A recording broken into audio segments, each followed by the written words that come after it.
Estamos grávidas. Como tudo começou? Hashtag FIV. Hashtag duas mães. Vai ser mais ou menos isso. Tudo bom, querido? Tudo bem? Tudo bem? Como está? Como a gente decidiu que a gente queria ter uma criança? Desde sempre, né? Desde sempre. Sapata emocionada, né? A gente é emocionada. Mas desde que a gente começou a namorar, a gente já falava de criança. Com certeza sim. Sempre foi um tópico que a gente conversou e provavelmente nos primeiros meses de namoro a gente falava sobre isso. Tipo assim, eu acho que é uma pergunta que as pessoas se fazem, né? Se você quer ter filho, não quer, até pra alinhar expectativas e tudo, porque tudo ok se você não quiser ter também, né? Se você quiser ter também, tudo ok. Tudo ok, né? De início eu nunca quis gestar. Eu, tipo, sempre quis ser mãe, eu falava sobre, né, crianças e ser mãe. Mas eu não queria gestar. Eu queria ter um filho, mas não necessariamente eu queria gestar. A Gabris, ao contrário de mim, sempre quis gestar. Ela sempre quis ser mãe e gestar também. Então ela queria essas duas coisas. E eu só queria a maternidade mesmo, independente de como fosse acontecer. Eu acho que nessas conversas que a gente tinha, já tinha ficado certo, assim.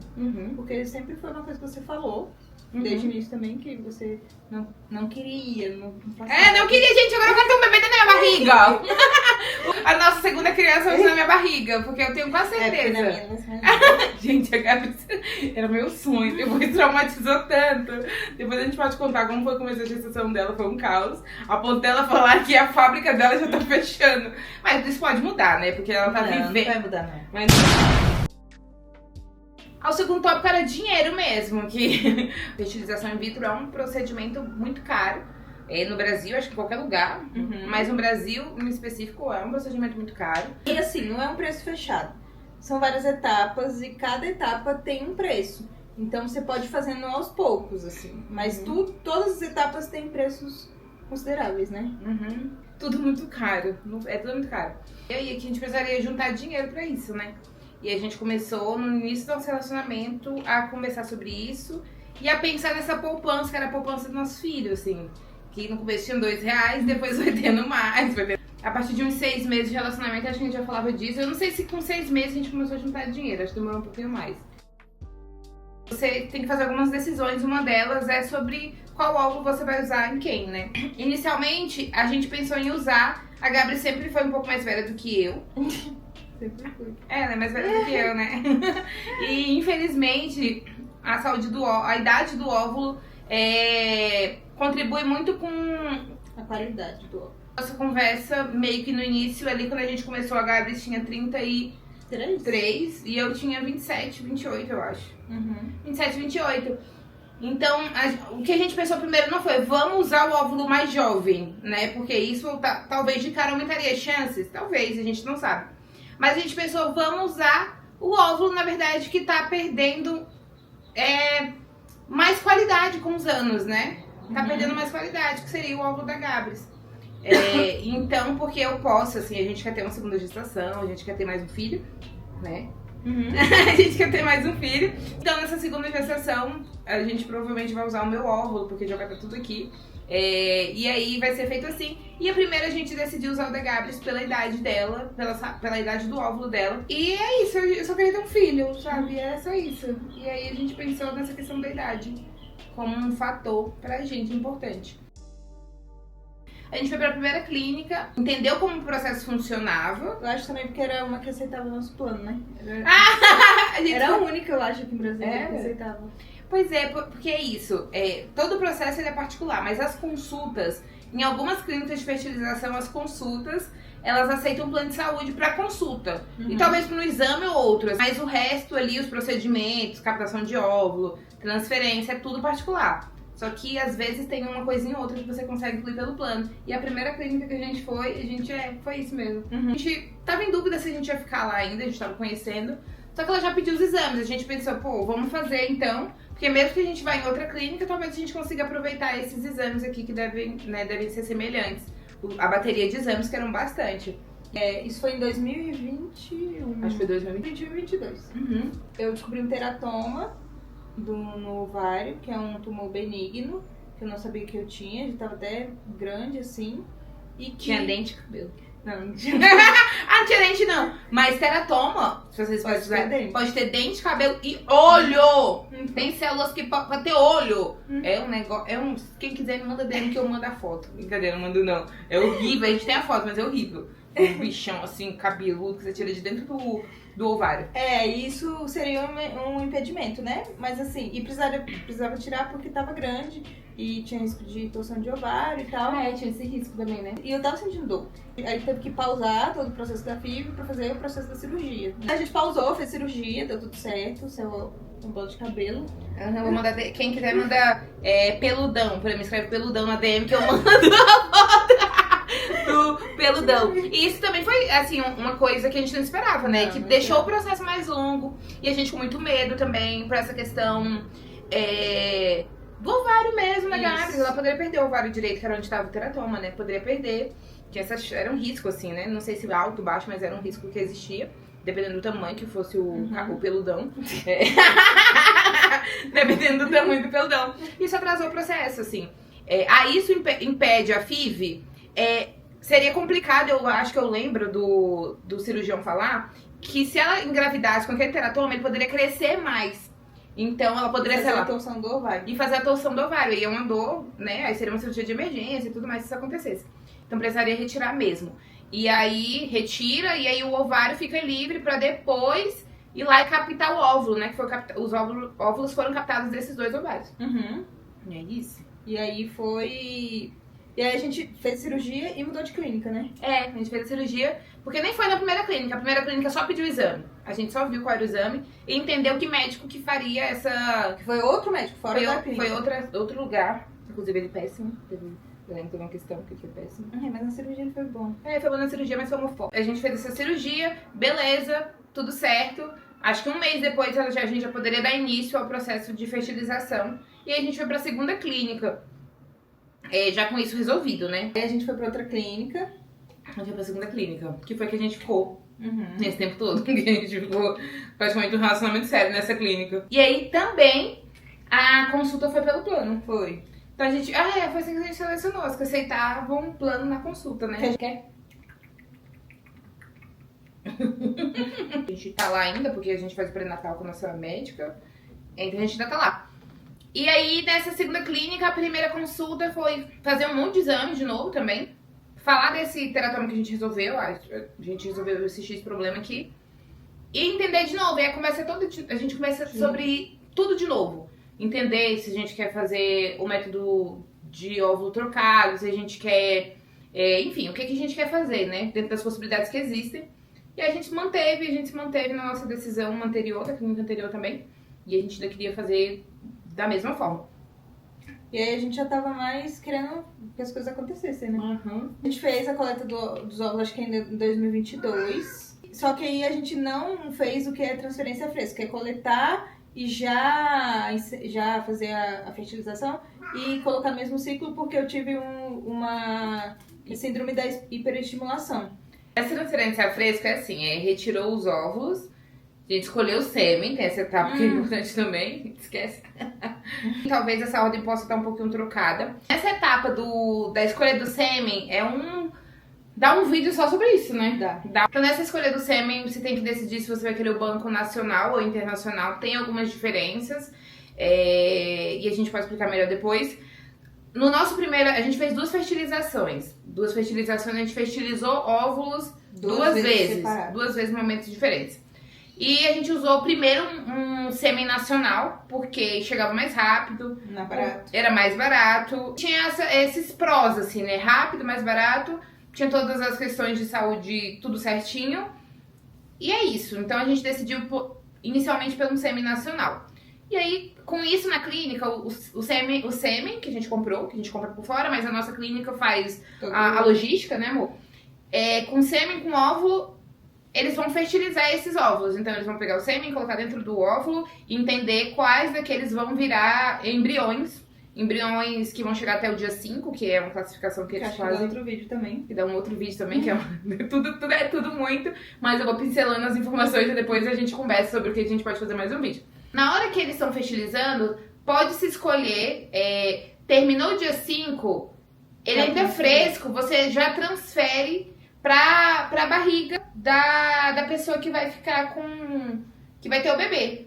Você pode fazer essa transferência ali sem congelar esse embrião. Então, tá no laboratório, fertilizando ali, ele está se desenvolvendo por alguns dias. Terminou aquilo, você já sabe mais ou menos o dia, isso é calculado lá, agendado. Você no dia 5 ou no dia 6, não sei exatamente, porque a gente não fez. Também. Pode ser também. Você vai pra clínica e eles colocam o embrião na sua barriga, no seu útero. E aí isso acontece, pode ser essa opção. Só que como a Gabris teve um problema... Porque você toma bastante remédios. É pra você Pra coletar. captar. Porque você não vai captar um óvulo, né? Você vai captar o máximo que você conseguir. Então, existe um processo medicamentoso para você estimular esses ovários a produzir a maior quantidade de óvulos que você produzir. E pode acontecer, devido a esses hormônios que você toma, você ter uma hiperestimulação que causa alguns efeitos colaterais. Pode ficar interessadíssimo no assunto. Você quer coletar óvulos? Olha, você quer fazer um FIV? E aí tiver alguns sintomas. E quando acontece isso, não é recomendado você já transferir. É recomendado você esperar o próximo ciclo. Então foi o que a gente fez. O próximo ciclo menstrual. Isso. E aí, enquanto isso, os embriões ficam congelados. Nessa primeira FIV que a gente fez, a gente tá separando assim. O que é uma FIV? Você pegar óvulos e fertilizar com um espermatozoide. E aí vão formar os embriões. A gente fez isso em 2 momentos diferentes. Pegou um lote, um bloquinho, um conjuntinho de óvulos, fez isso. E lá na frente aí, não deu certo, essa aqui, lá na frente a gente fez isso de novo. Nesse primeiro momento, aí a gente congelou, né? Foi. Congelou o embrião que tinha. Eu acho que a gente teve 3 embriões. Foi. Porque eram alguns óvulos e no fim alguns sobrevivem a esse processo todo, outros não. Então os que sobreviveram ao processo no início foram 3 embriões. Então esses 3 embriões foram congelados. A gente só congelou, a gente não fez biópsia, a gente não fez nada. Isso também é um outro tema. Tudo é muito junto, é tudo muita coisa. Mas a gente vai falar sobre praticamente tudo, né, amor? Então congelou, esperou a Gabris menstruar mais uma vez, ter mais um ciclo menstrual daqui a 1 mês, e a gente volta pra clínica e a gente transfere o primeiro embrião, o nosso embrião 1. Então a gente pegou o primeiro embrião, colocou, gente, na primeira transferência, que a gente chama de transferência. Isso, quando aí você faz, o dia da transferência. É a TEC. TEC? Transferência congelada. TEC. Transferência de embrião congelado. Foi isso, TEC, né? Que é transferir esse embrião que tava congelado pra barriguinha da Gabs. Eu tinha certeza que ia dar certo. Eu já tava assim, mãe, já tinha uma blusa bordada da mãe, já tinha uma roupinha. Juro, em 2022 eu tinha certeza, você não tem noção das águas que... Eu não tinha noção do que ainda ia rolar pela frente. Eu tinha certeza. E a gente, nesse primeiro momento, a gente contou pra dona Berna, a mãe da Gabris. A gente tinha certeza. Sabe quando você vai falando assim, meu Deus, daqui a... Porque você transfere? E aí você espera 10 dias. 10, 11 dias. Sempre. Nossa, juro. Se você é ansiosa, minha amiga, uma pessoa ansiosa, você vai morrer. Você vai se preparar pra morrer e viver de novo, esperando o dia de fazer o beta, que é o dia de fazer o exame de sangue. A gente voltou, a gente fez a primeira transferência, colocou o embriãozinho aqui na barriga da Gabris, voltamos pra casa. Mães, né? E vida normal, eu fiquei trabalhando nesse primeiro. Foi Eles trabalhar. falam, vida normal. É vida normal, vida normal. Eu tava normal, só a gente surtada na cabeça, sabendo que tinha a possibilidade de ser mãe ali, sabe? Que você tinha colocado ali na sua barriga, tipo, um sonho. E a gente era um sonho, né, amor? Era. É um sonho que tá acontecendo na cara. Não aconselha que você faça o exame de farmácia. Nem o médico aconselha. Todo mundo faz. Mas todo mundo faz, gente. Porque você não aguenta. Porque o de farmácia consegue detectar. Enfim, se tiver um pouquinho ali, já detecta um pouco antes. Mas pode ser que não detecte também. Pode ser que você esteja grávida, faça o exame de negativo de farmácia, porque você fez muito cedo. Enfim, a gente fez no primeiro, não fez? Quem tava morrendo?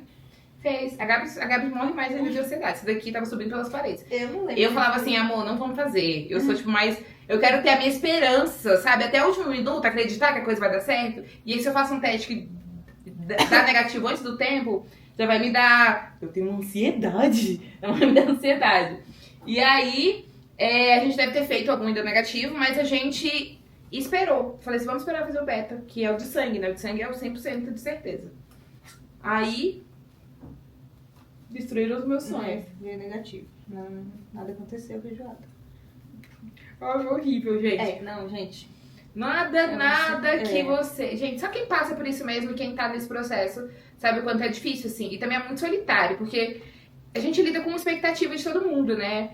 As nossas, a da nossa família, a da Dona Berna, que vocês viram, e o show da Xuxa que ela deu quando ela soube que ia ser avó. Então é o sonho dela, então, a expectativa dela também, que é uma pessoa que queria muito viver isso.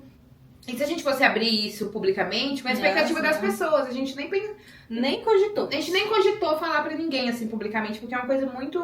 Era uma coisa muito nossa. Muito nossa, assim, sabe? Então, foi muito sofrido, muito difícil. A Gabriel, foi muito difícil pra Gabriel, assim, muito mesmo. Ela foi uma pessoa muito matemática, sabe? Uma pessoa que é isso, é isso. Ela quer controlar tudo. Vocês veem, né? Ela tem organização financeira. Uma pessoa que se organiza financeiramente, ela tem um desejo de controle, né? Pelas coisas. Não é como eu.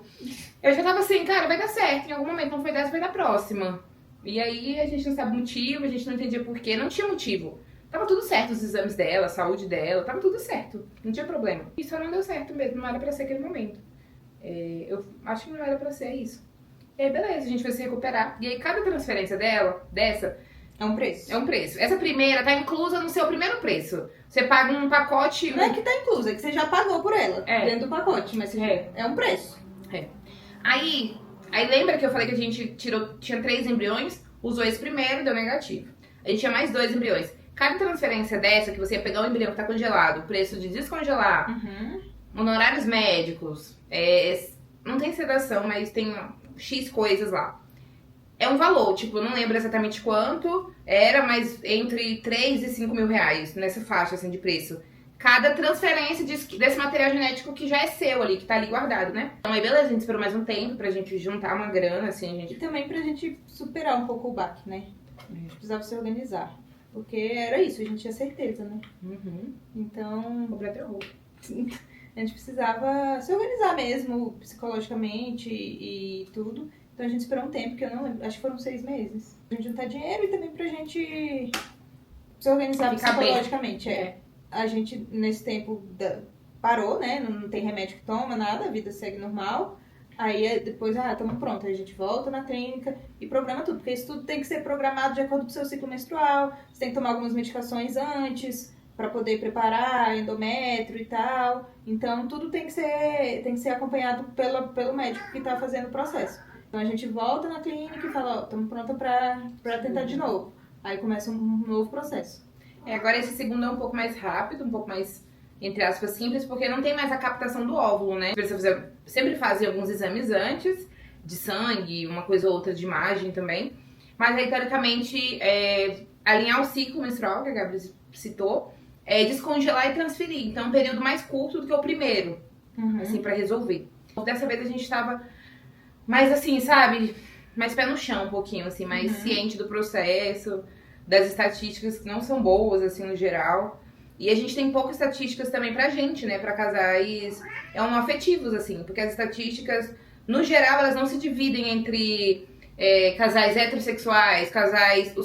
Sabe? Nosso motivo era outro, não É porque, na teoria, casais homoafetivos não tem problema de fertilidade. Sim, a gente Na teoria. A gente só não tem um material genético. Então a questão de necessidade de uma FIV é por prevenção de ser um casal homoafetivo. Então, na nossa cabeça era muito isso. Então vai dar certo de primeira, né? E não é, gente. O que tem-se de controle de coisas palpáveis é muito pouco. Então é muito tentativa e erro. Então muitas vezes, por exemplo, a gente não sabe por que essas 3 deram errado. Que na medicina é muito difícil você falar para um paciente que você não sabe o que está acontecendo. Então é uma outra parada, é um outro raciocínio, é um outro mundo, assim, diferente da medicina. Que pra mim é muito difícil entender, foi muito difícil de entender durante esse período. E é uma coisa que eu jamais trabalharia, porque você não trabalha com certeza, você trabalha mais com dúvidas e tentativas e erros, assim. Ai, nessa segunda vez a gente tava com mais pé no chão, a gente nem colocou música na hora da transferência, porque você pode, né? Todo mundo. Você faz um momento lúdico, assim, seu momento, aí você tá na sala. Eu acho que nessa segunda a gente não contou pra minha mãe, acho que ela foi na primeira, é isso mesmo, e na segunda ela não foi, nem na terceira. Essa primeira Berna foi com a gente, dali pra frente a gente decidiu que ninguém mais ia saber, só a gente e no máximo uma ou outra amiga, né? Não, mas acho que ninguém sabia, a gente contava depois quando dava errado. Antes a gente. Não sei, eu segurei, viu? Ó. Boquinha calada, difícil, mas fiz. Nesse de primeiro pra segunda, fomos tentando outras coisas, tipo assim, dá pra mudar a medicação, dá pra mudar algumas coisas do ciclo, se vai fazer artificial, se vai fazer natural, pra tentar mexer no que poderia ter dado errado. Então algumas coisas foram alinhadas com a médica pra tentar mexer em algumas coisas, né? Aí o mesmo processo, volta pra casa, 10 dias, mais ou menos, isso, 10 dias, você faz um beta, que é o exame de sangue, pra saber se deu certo. Mas antes disso, de novo, a gente fez o de farmácia. Ai, meu mundo caiu. E aí, a gente, tipo assim, a gente já tava mais, gente, assim, pô, né? Tinha acabado de sair de um negativo, então a gente tava com mais pé no chão. E esse de farmácia, de novo, veio negativo. Só que eu fiquei, pô, vamos esperar o beta, vamos esperar o de Aí acho que sangue. nesse eu menstruei. Ai, nossa, acabou, né? É. Se você estiver grávida, você não vai menstruar, no geral. Isso não vai acontecer, pode ser que aconteça, mas no geral você não menstrua. Aí antes de chegar o dia de fazer o exame de beta, a menstruação dela desceu. Então, nesse dia a gente sabia que não tinha dado certo, a gente chorou pra caramba. Todos a gente chorou muito, né? Assim, no negócio, posso nem lembrar, se eu não vou chorar. Não vou chorar de novo. E assim, a Gabi estava medicada, acho que a única vez que eu vi a Gabi chorando, nesse período que a medicação dela tava fortíssima, a medicação, porque ela tomou pra ansiedade. Não sabe assim, eu tô medicada, não vou chorar. É a única vez que eu vi a Gabi chorando foi quando a gente teve os nossos negativos, assim. Esses 3 negativos. E a gente chorou pra caramba, e aí, pô, o mundo caiu. E a gente ficou, esperou mais um tempão. E aí nessa vez, eu acho que pra terceira a gente esperou quase um ano. Foi. Porque isso foi no final de 2022. Foram 9 meses, mais ou menos. A segunda foi no final de 2022 e a terceira a gente só foi fazer em outubro de 2023. Foi mês 9, se não me engano. Então a gente ficou assim esse tempo todo junto, acho que se recuperando, acho que principalmente. Porque eu acho que esse bateu mais, assim, pra gente. Não sei. Mas eu tenho essa impressão, que esse segundo negativo mexeu mais com a gente. Então a gente ficou esse tempo todo juntando dinheiro novamente, mas também se recuperando, assim. E a terceira, não preciso dizer, né? Foi a mesma coisa. Processo. De novo, um outro negativo da terceira vez. Por que Deus? Por que comigo? Sou gato. Gente, juro, eu ficava assim, não tô acreditando. Eu não acreditava, eu falava assim, não é possível. Não tem explicação. Não tem lógica isso. Não tem. E aí foi muito pesado, porque o processo, o que você faz, né? O que nós mulheres fazemos quando se trata desse ponto de questão de fertilidade? Só se culpar, né? A culpa é minha, eu que não dou conta. E assim, foi muito difícil, assim, pra ver a Gabris nesse lugar. E eu ficava sofrendo muito, assim, porque eu ficava, você, meu amor, não é culpa sua. Isso a gente não tem nada, não tem certeza nenhuma. Tanto é que nesse terceiro eu já tava pensando, tipo assim, a gente ainda não queria gestar até esse momento. Mas a gente já tava começando a meio que jogar uns verdes, assim, pra ver se... Se aí... porque aí você tenta trocar, mas sabe outra coisa diferente. Porque ficar insistindo numa coisa que tá dando errado é muito difícil, né? Tipo assim, e vocês acreditam que eu acho que da segunda transferência pra frente, eu comecei a pensar nessa ideia, tipo, a olhar pra essa ideia de gestar com outros olhos. Não sei se é porque a gente ficou tão imersa nesse papo, né, de gestação, e de tudo, que eu comecei a olhar, tipo, nossa, deve ser muito, né, pô, parir uma criança, que loucura. Mas sabe que pra mim era muito difícil pensar em considerar? É porque, tipo, era o sonho dela, sabe? Era o sonho dela gestar. Era o meu sonho. Agora, ela tá gestando e tá, meu Deus, fechou a fábrica. Mas era o sonho dela gestar. Então, assim, sei lá, eu sentia que eu queria que a gente tivesse um filho. E eu tava considerando gestar já nessa etapa, assim, quando a gente tava na segunda negativa. Sabe, eu sentia como se eu gestasse... Sei lá, era um sentimento que eu tiraria de você. E eu já tava querendo que ela tava... Só que a gente não conversava sobre isso, né? A gente não conversava sobre isso. Ela tava pensando que queria já que eu gestasse da segunda pra frente, da segunda transferência. Mas eu respeitava muito, porque eu entendo isso. A pessoa falar que não quer gestar, pra mim acabou, entendeu? Assim, não tem, te convencer. Não tinha isso mesmo, não. Nunca teve.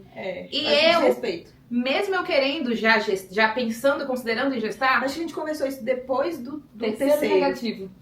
Acho que depois do terceiro negativo, acho que a gente tirou esse elefante branco da sala, que era eu pensar que eu já queria, pra gente ter o nosso filho, e também porque eu já queria, né, pra ter o nosso filho. Porque agora a gente tem um filho, uma criança, e eu quero gestar uma outra criança, a gente quer ter mais filhos.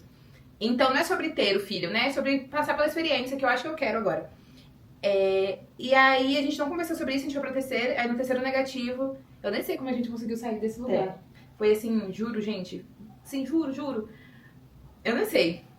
Era tipo eu sorrindo, trabalhando ou postando stories, que era também meu trabalho, né? Trabalho na internet. Mas a gente tava assim, destruídas. Tipo, 3 negativos, é tipo assim, juro, só quem tá tentando, quem tá passando por esse processo. É uma energia muito grande que você coloca, você investe naquilo, né? Não é só a questão financeira, óbvio que a questão financeira pega, mas não é só isso. Tem muitas coisas de expectativas, de frustrações e da energia que você despende sobre aquilo. E então, assim, é algo muito diferente, assim, de tudo. E é isso de você, tá, em que eu tô errando? Porque eu sempre falo isso pra Tiele. Porque toda vez que alguma coisa na minha vida dava errado, eu conseguia tirar daquilo o que eu tinha errado pra poder não errar de novo e da próxima vez dar certo. Só que disso não existe isso. Não existe esse feedback pra você do que deu errado pra você consertar e fazer certo do próximo. E na maioria das vezes não é sua culpa, né? Nem na maioria, eu acho que não é sua culpa. É só... É um processo, assim, desgastante pra caramba, que ninguém sabe de nada. Que você faz 1000 exames e ninguém, tipo assim... Não tem mais, parece que não tem mais o que você fazer, sabe? É muito doido. E aí a gente vai encerrar. A gente vai agora, tá chorando? Esse é o vídeo. Esse é o vídeo.